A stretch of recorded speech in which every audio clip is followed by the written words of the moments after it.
to Evolve Together with Empower People, the show that brings you inspiring stories, expert insights, and transformative advice on ESPN Richmond, powered by MikeKingBiz.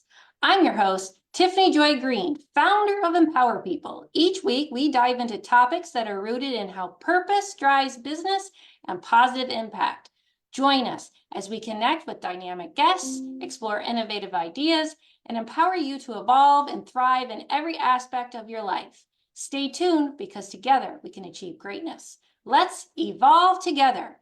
To learn more about Empower People, you can visit www.empowerpeople.org. That's MPWRPeople.org, or find us on YouTube, Facebook, or LinkedIn. #Empower People.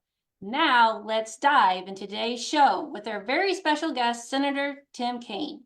Senator Tim Kaine was elected to the Senate in 2012 and serves on the Armed Services, Budget, Foreign Relations, and Health, Education, Labor, and Pensions, otherwise known as HELP, committees. Tim serves as co-chair of the Bipartisan Career and Technical Education Caucus, focusing on expanding access to job training programs to ensure that students of all ages are prepared with the skills they need for jobs of the modern economy. Senator Tim Kaine has dedicated his career to public service, championing causes that impact the lives of Virginians and Americans nationwide. As a former governor of Virginia, mayor of Richmond, Democratic nominee for Vice President of the United States in the 2016 election as Hillary Clinton's running mate, and now U.S. Senator from Virginia, he has been a steadfast advocate for education, healthcare, and economic development. Known for his commitment to bipartisanship and ethical leadership, Senator Kaine brings a wealth of experience and insight into the complexities of governance and leadership. He is married to Ann Holton, who served as Virginia Secretary of Education from 2014 until 2016, and as the interim president of George Mason University from 2019 until 2020. She now teaches education policy at GMU. They both revel in the adventures of their 3 grown children and live in Richmond. Now, if you know Empower People, you know I got to share one fun fact about Senator Tim Kaine. Did you know he likes to play the harmonica? So without further ado, let's welcome Senator Tim Kaine to the show. Welcome, Senator Tim Kaine. Tiffany, it's great to be with you, and to all in the Empower People network, viewership, listenership. I'm happy to have a chance to talk to you today. Oh, we're gonna have so much fun. And I gotta say, we're gonna be talking about purpose, purpose-driven leadership, and purpose alignment. And I know you're so busy in the Senate, and I know you're busy campaigning, but I'm hoping that this conversation is a little bit different than what the typical types of conversations you're hearing right now. And I would argue it might be even more important during the election for people to hear your answers to some of these questions. I'm looking forward to this. Yay. Okay. So, Senator, what inspired you to pursue a career in public service and leadership? Tiffany, I think my parents were great role models. They're about to turn 90. They still are great role models. And they were, fairly straightforward. Just be kind to other people and help them out. I had great educators, Jesuits at my high school in Kansas City. And then I took a year off from law school to work with Jesuit missionaries in Honduras. And I would say the combination of my parents and then these Jesuit, and especially teachers and especially the missionaries, really put me on a life path. Just measure your life by how you can help others. And so it's pretty simple for me, just, help other people. And every day, my whole life, I've tried to get up. What are the options I have today to help others? And then I tell you, I married a woman who is even better at this than me, who has this same philosophy. My wife, Ann, we celebrate 40 years of marriage on November 24th. And she's a great public servant, but her attitude is always also just a simple one. What can I do to help other people today? And that can be done a million ways. I was a civil rights lawyer for 18 years before I was in state politics. So elected office is one way to help others, but being on a PTA, working on a nonprofit board, volunteering at your church soup kitchen, there's a million ways to do it. And for me, elected office was just I kind of evolved into it from this desire to just help other people out. I love that answer, because at Empower People, we always talk about purpose, and purpose it's not about a job title, right? It's back to what you were saying. Yeah. It's about what positive impact you want to make on the world, what's that legacy you want to live, and it doesn't matter what your job title is, you can do that. Very true. Very true. Titles don't matter. The work is important, but titles don't matter. 100%. So I'm going to ask you your question. I could answer it. People have heard me talk about this enough, but we want to hear from Senator Tim Kaine. So how would you define purpose-driven leadership? I would say, but before you go out and, direct your own energy, you really need to have goals, and you need to have goals as an individual, and you need to have goals as an organization. I served on the Richmond City Council with a really great colleague by the name of John Conrad, and Conrad taught me something early on. He said, hey, look, in an organization, success is about goals plus relationships. And that was great advice to me. And anytime in any organization I've been in, City Hall, my Senate office, campaign, I always look, establish the goals, and then it's going to be the relationships that will enable you to achieve goals. And in any organization where I'm in, where I don't feel like things are working right, I always ask myself, is it a goals problem or a relationships problem? And sometimes it's both, but that is my diagnostic. It always helps me figure out, well, maybe we haven't been clear about the goals, or maybe the relationships aren't gelling to enable us to achieve them. So I think purpose-driven leadership begins with the goal setting. And, it might be different in a campaign. It's pretty simple. You want to win. But then even in a campaign, it's a little more than that. You want to win. You want to train young staffers so that they have the experience and then they can be better going forward. Sometimes you want to win and help some other candidates win who are on the ballot with you. So you start with the goal setting. But then, Tiffany, as you know, there's nothing important in life that you can do on your own. The important things have to be done in teams. And so the relationships become the most important. When I was governor, it's a single 4-year term. I spent the first year focused on goals, and then the last 3 years focused on, do we have the relationships between agencies, between cabinet secretaries, between state and local officials? Do we have the relationships to achieve the goals? That 100% makes sense. When you say relationships, what are your thoughts on this? Because I always say, and feel free to disagree with me, I'm always okay with that. Great. But I like to I like to say that relationships, especially when you're formalizing something, whether it be in politics, like you were talking about in a campaign, or business, whatever it is, it's about forming an ecosystem. The ecosystem is a form of relationships amongst others, but everybody's got to know what their role and their obligation is to achieve, well, you said, the goal. Because sometimes I think a lot of times things don't work because the ecosystem doesn't know what their role is to accomplish the goal. Yeah. I will tell you the other thing that John Conrad, my friend, taught me was, he said, you should be internally organized so that you're externally focused.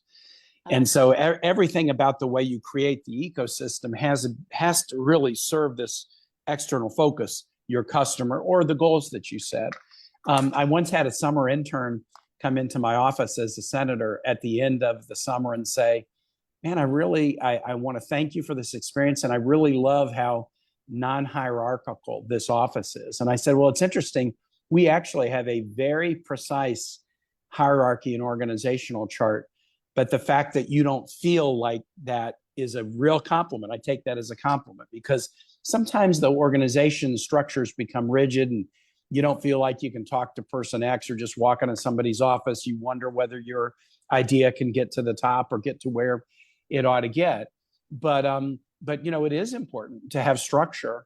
And then within that structure, people need to know what their role is, but also be empowered to create, to innovate, and also feel a connection to your coworker, that even if this coworker is working on some project that's not part of my job, but they're stressed right now and maybe they got a little more on them than I do. So can I chip in to help out? You want people to know their role, but also be empowered to innovate and create, and also feel a responsibility to help their colleague, even if their colleague is working on something, a little bit different. I love that. One of the things we talk about too, and tell me how this correlates with what you just said, which is, I think regardless of team, again, if it's a business organization or campaign, you have this purpose, but everybody's got to feel and know what their purpose is in terms of achieving the bigger purpose. And here's where I think a lot of people mess up, and especially in organizations. Mhm. Each individual has their own purpose too. And the Right. secret sauce is making sure that not only is the organization's purpose being fed, but that their purpose is being fed Yes. too.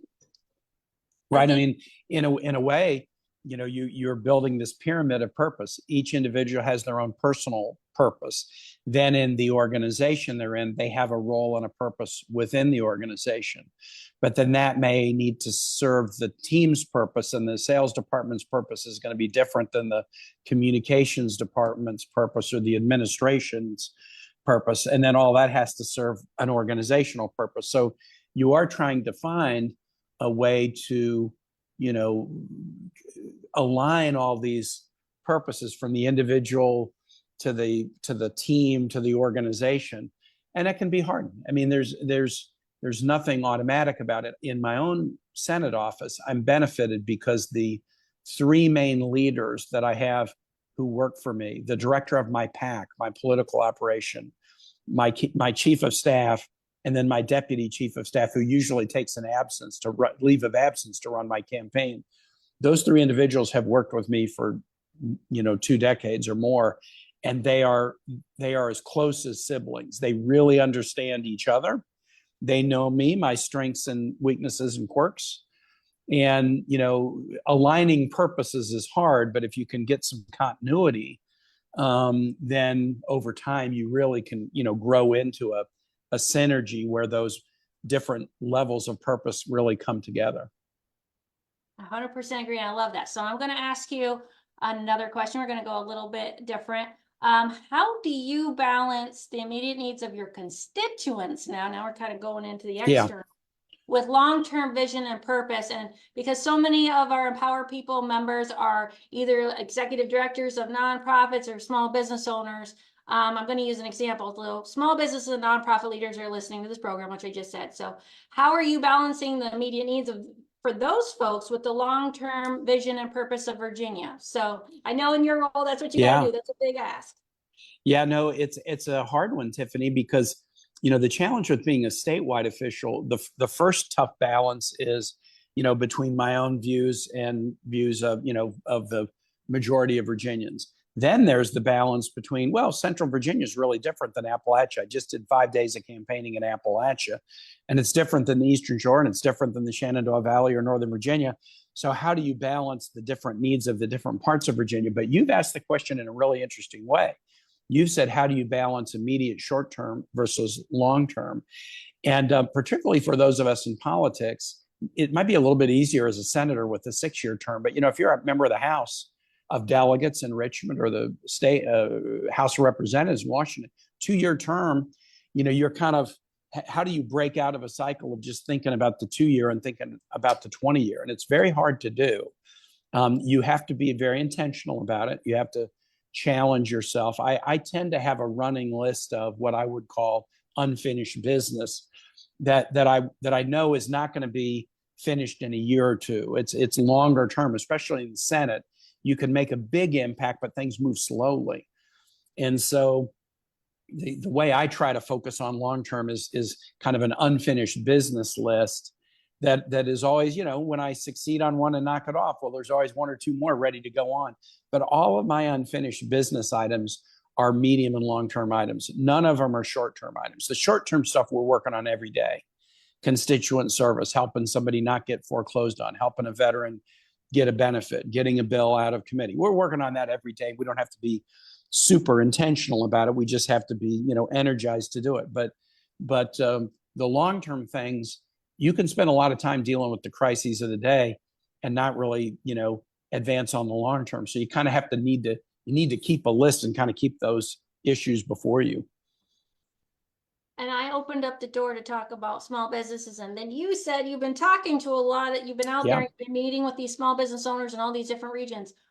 Can you share with us what you're hearing from small business owners in all these areas of Virginia? What's the feedback you're hearing? So here would be some consistent themes, whatever region I'm in. If I ask people how they're doing, business people how they're doing, this is the theme that I hear. I'm doing pretty well, but I'm not sure about 3 months from now. They tend to lead with a positive and then express an uncertainty. Now, during COVID and even in the aftermath, they wouldn't have led with a positive. So I like the fact that I'm hearing I'm doing pretty well right now, demand is high, this or that, but I'm not sure about 3 months from now. Inflation's still a problem. The global situation is weird. The political situation is unpredictable. You read economic news and people are predicting, oh, there's a slowdown, but then we get a good jobs report, we get good inflation numbers. Last week there was a tough stock market day because of some things happening in Japan, but then there was a significant correction. So that feeling of uncertainty, I like that people begin with things going pretty well for me right now, but that uncertainty is something that is very real. And there are things we can do to address that. I do think in the aftermath of COVID, it was so hard. People are a little bit reluctant to get their hopes up. When you go through trauma as an individual, and I think the same thing as a society, when you're coming out of that, you don't want to celebrate prematurely because you don't want to get your hopes up and have them dashed. And so I do think people's psyche and organizations' psyches are a little bit still wary because of the trauma of 2021. And they're waiting for the next shoe to drop, right? Yeah. Basically. Yeah. Mm-hmm. And so even though, unemployment rate is low, the stock market is done quite well, manufacturing is up, infrastructure jobs are up, people are just what's around the corner. It's hard to predict what's around the corner. It's almost like we all have a little bit of post-traumatic stress disorder and we're being hyper vigilant, looking out for the next. And I think I completely get that. I completely get that. Okay, my next question is, what advice can you give individuals and organizations to help them cultivate a sense of purpose right now? What's the one thing they could do today to cultivate that sense of purpose in their business or their organization? I think you really begin by making people feel valued, because if people feel valued, they'll buy into the purpose. They'll help you calibrate, redefine, and improve the purpose. Back to my goals plus relationships. If you don't have the relationships right, it's just going to be like you're driving with one flat tire. It's just not going to be, you're not going to be moving in a smooth way toward where you want to go. So making your people feel valued, I think, is the key thing. And that's, that is salary and benefits. Boy, it's a lot more than that. The number of times that people are actually maybe treated okay when it comes to salary and benefits, but they don't feel appreciated. They don't feel listened to. They don't feel supported. I have to challenge myself on that all the time. I get so, busy in the stuff I'm doing in the Senate. My staff is about 55 in Washington and around the state. Am I doing enough to remind people they're doing a good job? It's really important. Virginians appreciate them. I have to remind myself all the time. So I think the best thing you can do in any organization to kind of inflame an attachment to your purpose is making your people feel that you appreciate them. I like that answer. So now I'm going to pivot. I don't know how well you know Sarah Blakely. She is the founder of Spanx. So I know her story. I don't know her, but I know her story. Okay. Well, one of the things she talks about is when she was a kid and her dad at the dinner table would ask her and her brothers and sisters, everybody, instead of saying, tell me about how great your day is, tell me about the one wonderful thing, he'd say, tell me about the hard thing that happened today, maybe that failure, and what did you learn from that? Yeah. Wow, how amazing is it? Because it takes that feeling, negative feeling away from having not accomplished something, right? So I'm going to ask you that question. Yeah. What's been the biggest failure, and I'm doing air quotes, of course, sure, that you've experienced, and what was the biggest takeaway you learned from that? Well, I mean, I've failed at a lot of things. I mean, I in law practice, I was a civil rights lawyer. I won cases and I lost them. And I learned more from the ones that I lost. Sometimes you can win and not be perfect, but you usually don't go back after a win and like, okay, how could I have done it better? Usually just celebrate a win. But losses really force you to contemplate how to get better. And I tried some cases that I lost, and I really had to learn some lessons that at the time seemed painful, but ended up being very valuable. And then look, in my political career, my single greatest, I've been on 11 ballots. I've always won the Virginia vote. I've always won the popular vote, but I was part of a losing ticket in 2016, and it was a very consequential election. And it was one of two history-making races I was part of. I was a very early supporter of then Senator Obama running for president. I was governor of Virginia at the time, and I helped him win Virginia for the first time in 44 years. So that was a history-making race that we won. But then I was on a history-making race with Hillary where we lost. And that was a failure. And, you know, I still consider those two races as sort of like my biggest professional success and my biggest professional failure, since in each instance, they were history-making. We succeeded in one, we failed in the other. And I learned a million things from being on the ticket with Hillary and losing. In fact, I don't know if you know, but I kind of embraced, after I got reelected in 2018, I did this nature journey where I hiked the whole Virginia portion of the Appalachian Trail, cycled the whole Virginia portion of the Skyline Drive and Blue Ridge Parkway, then canoed the whole James River over the course of about 3 years. And I think I didn't realize it at the time, but I think part of the reason I did that was to kind of reflect on and sort out some of the lessons from 2016. And it was extremely therapeutic. And I'll tell you, one thing I learned by doing that nature journey was we are politically divided. That's a reality. Can't sugarcoat it. Those of us in it need to be better, but you have to acknowledge political division. But my time in nature convinced me, hey, wait a minute, we're not divided on everything. There are a lot of realms in life where we're not divided, because one of the virtues of that trip is I was meeting Virginians everywhere, just not scheduled in advance. They didn't know they were going to run into me. And, you know, Democrat, Republican, Independent, people who could care less about politics, kids who aren't old enough to vote yet.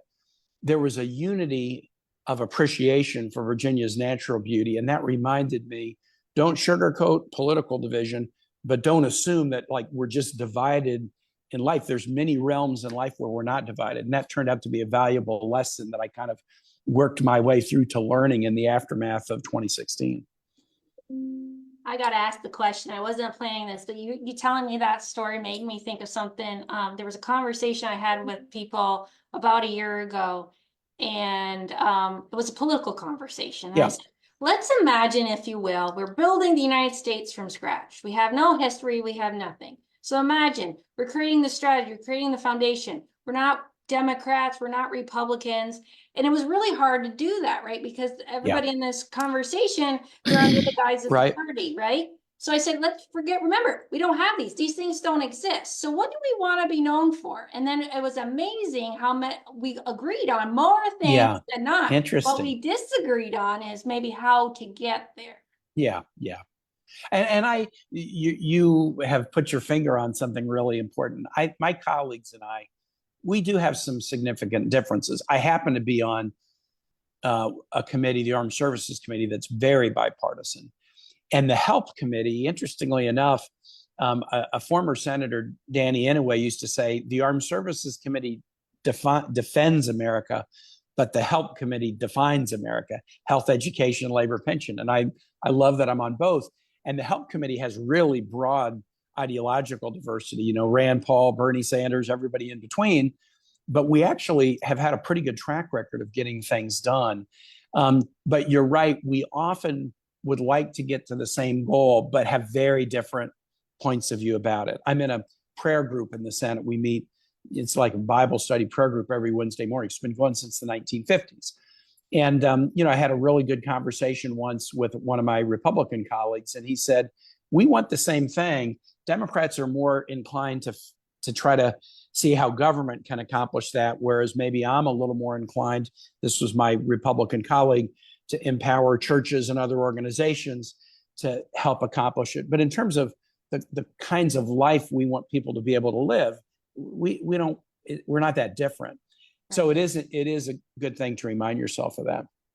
And I also feel like that's often true even in a business or organization. A lot of times the purpose of, so when you get these hard moments of how do we get there? Well, let's get rooted back in the purpose. Okay, we do actually want the same thing. Yeah. Now let's have a constructive conversation on how we get there. I'm going to take a minute. We only got a couple minutes left. I want to see if there's any real questions, we can, lots of comments. I'm surfing, seeing if there's a, okay, just, I can't spot a question. I'll give everybody one real quick, there's a lot of comments. I can't read the comments, but I'm looking for the question Good. mark. Yeah, Okay. absolutely. Absolutely. Anybody want to drop a question? Now's your chance.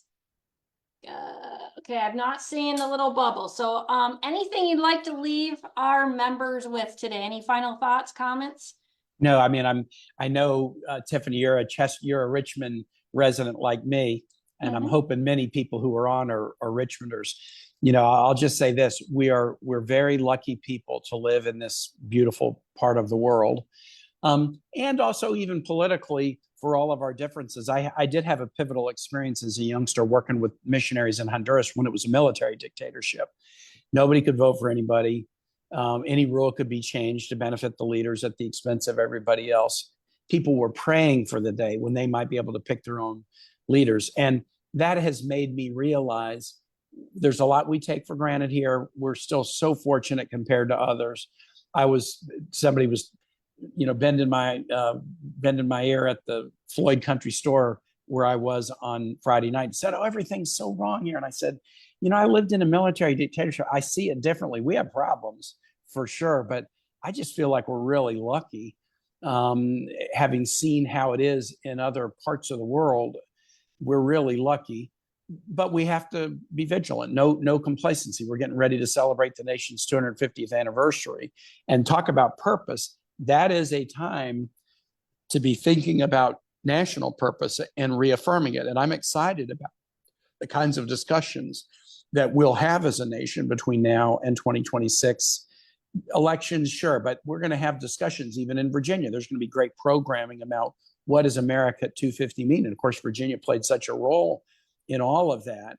Good, bad, ugly, exciting, triumphs over adversity. It's all in our Commonwealth's history. So let's embrace 2026 as a moment of purpose renewal for the nation. I love that. It's like a strategic planning session. There you go. There you go. Well, thank you, Senator Tim Kaine. I hope we can have you back again. I would love to do it. I'd love to do it, Awesome. Tiffany. Thanks. I'm going to wrap up this show now. So pardon me as I end the show with some final words and comments. So I want to thank everybody for tuning in to Evolve Together with Empower People here on ESPN Richmond, powered by MikeKingBiz. I'm your host, Tiffany Joy Greene, and it's been a pleasure sharing this time with you. We hope today's episode with Senator Tim Kaine inspired you, provided valuable insights, and empowered you to take the next step in your purpose-driven journey. Don't forget to connect with Empower People on social media, share your thoughts, and join the Empower People community, where education, connection, and support is offered to mission and purpose-driven leaders to drive positive impact and empower people. Until next time, keep evolving, stay empowered, and remember that together we can achieve greatness. Have a fantastic day, and we'll see you on the next episode. Evolve Together with Empower People. Let's evolve together.